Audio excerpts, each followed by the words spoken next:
This divine partnership coaching video. This is going to be Path of the Emperor / Divine Masculine Step 9. And nines are new, well, they're new beginnings in disguise. They're endings. They're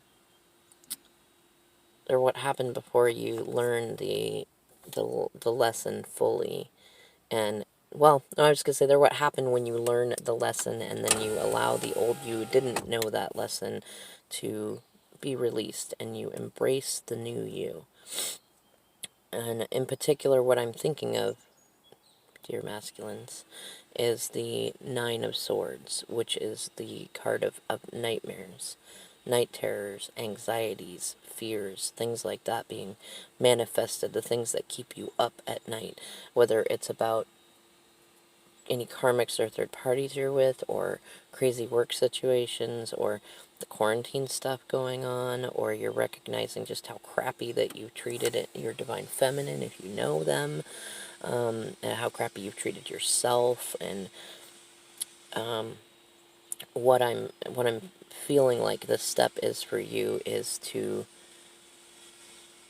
embrace your darkness, because you, one way or another, you've already been going through what is called the dark night of the soul. But really, this is when it begins, when you exhibit a level of bravery that only a divine masculine can, or, well, divine feminine's when she is in her emperor switch and learning that too, but the ability to face your fears, to embrace that you are not just an angel, you have your demon side too, and that, and not only that, but that you're, while yes, you've incurred some negative karma in times that you have been in your darkness, you have also unawares, without awareness of it, you have actually been playing a part in the healing role of other people. It may not seem like it, but you were a karmic, and karmics are brought to us to help us learn lessons about self-worth and personal empowerment and healing ancestral traumas and things like that. So just as any karmics in your vibration, in your vicinity, are doing that with you, you've done that with them.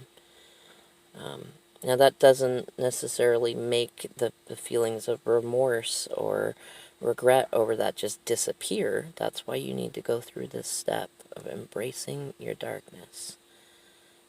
And during this period, depending on how well you, or how, I would say how well you've gotten your boots stuck in the mud, like, you know, like quicksand mud, depending on how stuck you are, especially with any karmics or third-party situations, you might actually have to embrace your dark side in order to unstuck yourself. And likewise, you know, you might have to, especially any empresses in this stage, you might have to embrace your darkness to help your divine partner get out of theirs. They're, you know, in learning mine, and I wasn't, I was going to say I wasn't lucky enough to have videos like these, but I was lucky enough that being primarily divine empress, my intuition was blown wide open. So, and I'm spiritual enough, not necessarily religious, but spiritual enough to have realized what was going on pretty early on. So I listened, and I processed things that came to me, and I kept getting this message about embrace your dark side, embrace your dark side. And I really thought about what times in my life that I have had, I've shown a darkness. And I realized, for one thing, that I often, you know, in my adult life, I pushed it away. I became a judgmental person, in fact, because I saw other people exhibiting the darknesses that I had within me and didn't like. And part of healing that for me, and healing that karma, was recognizing that it was owning what I now call shadow powers. We have superpowers and shadow powers. And maybe the superpowers are like light powers, we'll call it that. Shadow powers and light powers. And one of my shadow powers is, it's funny because I guess they're always dual. One of my shadow powers is that I can hurt people with the truth, and it's what I call my Queen of Swords side, and I also have a Scorpio Mars, and so I have an innate ability to be able to tell when somebody is lying, to typically tell what they are lying about, and to know what the truth is.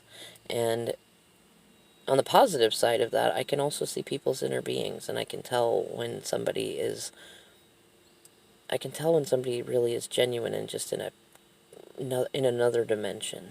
You know, I could tell that with my divine masculine, and he couldn't understand it. But I also, in my own karmic role, before I was in my divine empress role, I hurt him a lot, especially near the separation, because I had not learned yet how to hold my boundaries in a kind, healthy, respectful, healing, and reassuring way.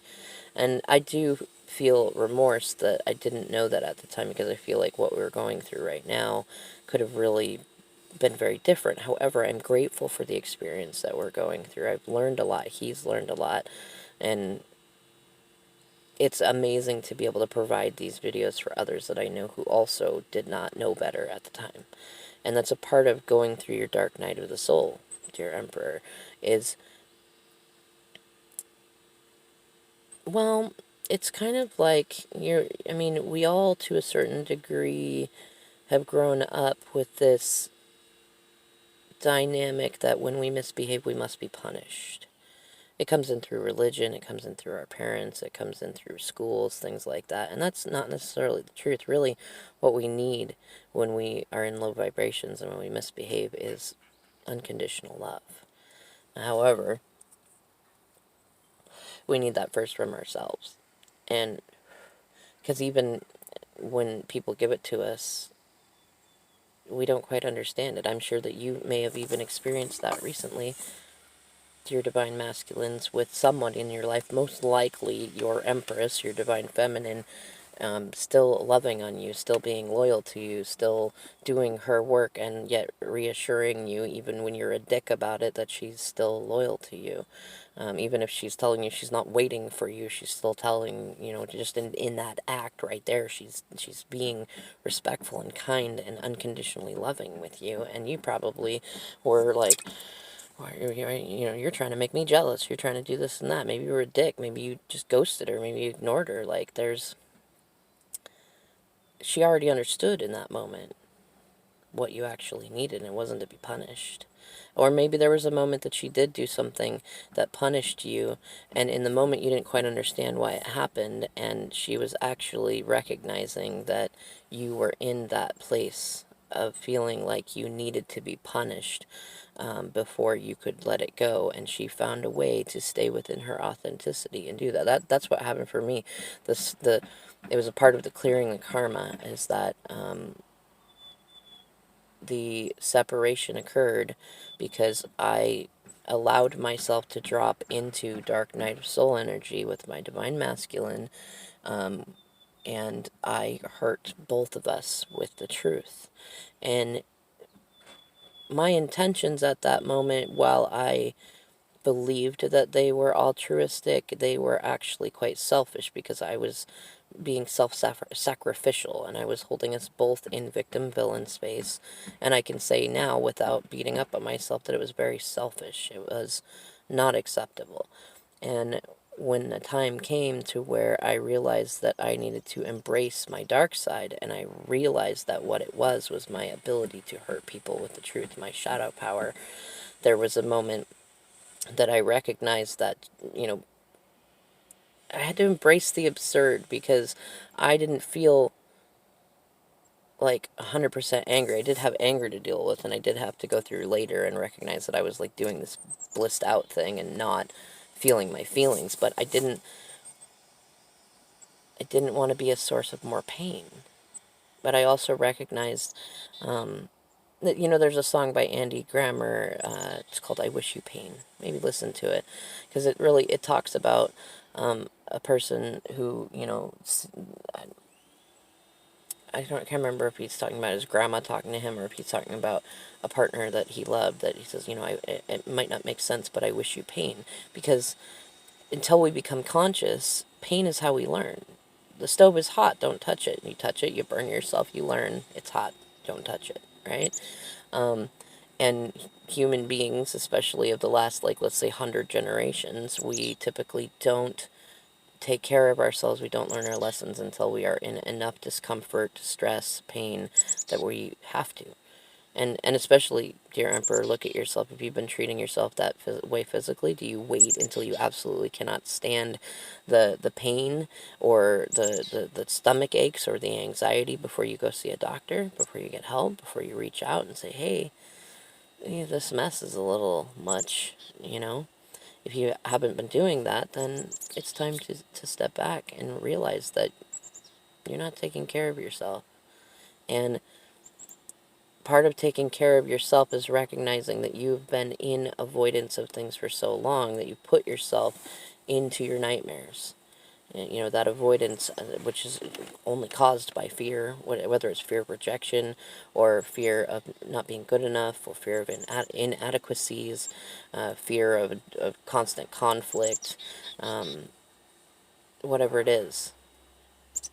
You've manifested a situation where it's kind of like like I often tell my kids, if you spend a little bit of time every day cleaning your room, 10, 15 minutes, it will never get all that dirty, and you'll have it all done, and you'll feel really good about yourself. Whereas, you're welcome to allow it to just build up and get messier and messier and messier, but then I'm going to come in, and I'm going to play drill sergeant and have you clean up your room, and there's going to be a lot to clean up, big messes.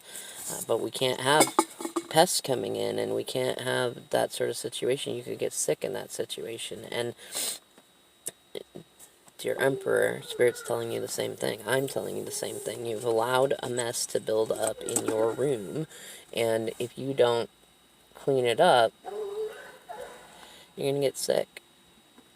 You probably already are. In fact, I know that a lot of divine masculines, you're probably starting to realize even just the act of being away from your Empress, your twin flame, your soulmate, feels physically, it just feels wrong. You might, and when you are with a karmic, you might feel physically sick. You might experience challenges sexually. You might not be hungry. You might find yourself feeling more antisocial. You don't feel right.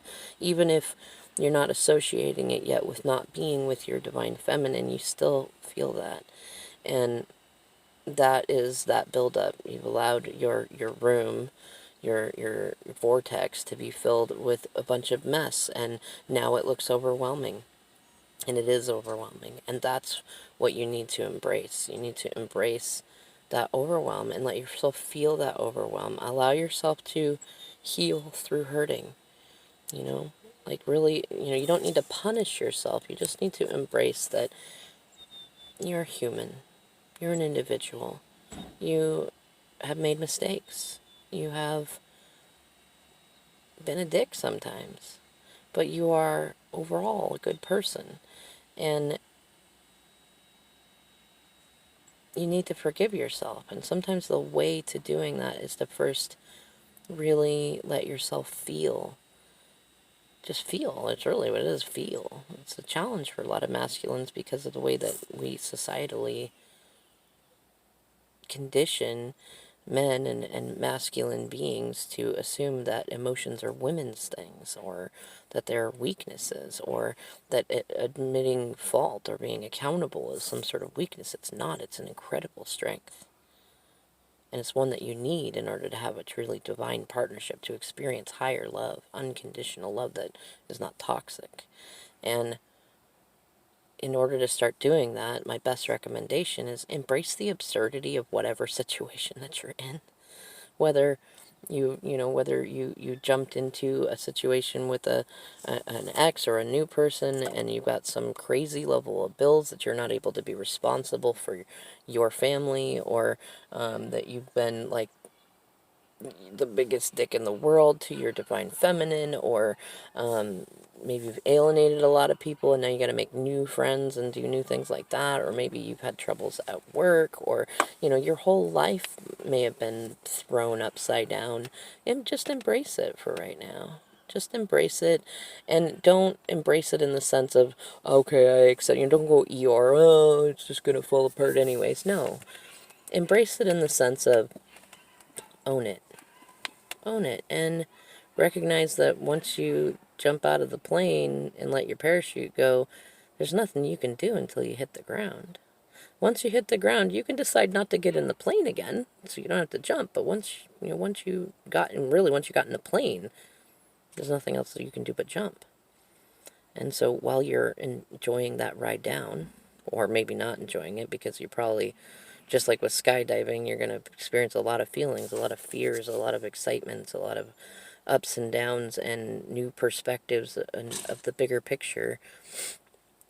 Once you hit the ground and you take the time to pack up your parachute, because we're not going to leave messes behind us anymore, are we? Then you can really start to come out of that dark night of the soul. And that first starts with making that commitment to yourself that you're not going to run from things that scare you anymore. You've already embraced your vulnerabilities. You've already been applying and learning from the feedback that you've gotten from others. And now it's time to allow yourself to really look at and observe what you've gotten yourself into. And since you've learned what your truth is and how to stand in it, to use that compass, that to stand in your truth and go in the direction that your true heart, your inner being, that your soul calls you to go in. And sometimes that first requires you go through the personal hell that you've made in order to get there. And for some of you, well, and I'm going to say there's different parts of times that you're going to go through this. So just expect that this isn't, going to be the only time. You're going to go through it multiple times. And the thing is, like, the first time is always the most challenging. You will never face a challenge more difficult than that. It will get easier. And the first time might be embracing addictions. If you've been drinking or doing drugs or had sex addictions or been codependent and relying on other people to be your external source of satisfaction and self-worth, or like maybe you wanted the image of like house kids picket fence, and you thought that that would make you feel good when people thought that you had all of the things that society tells us are what we're supposed to have to be successful. Whatever it is, that could be the first thing that you go through, is owning that stuff. And then the next part could be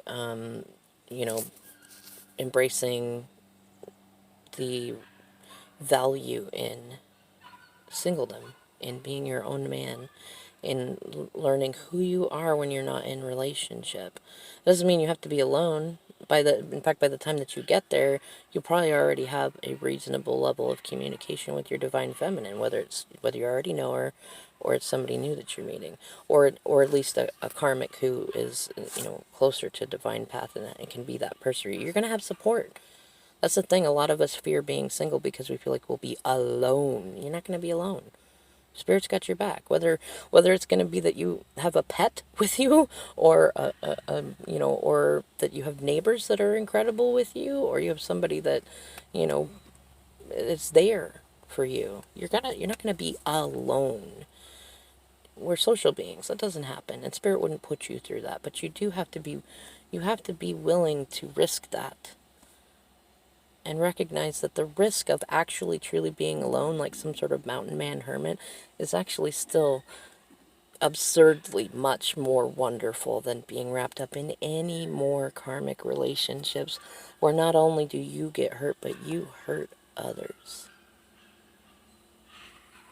So for right now, embrace your dark side. Figure out what your dark side is, what your shadow power is.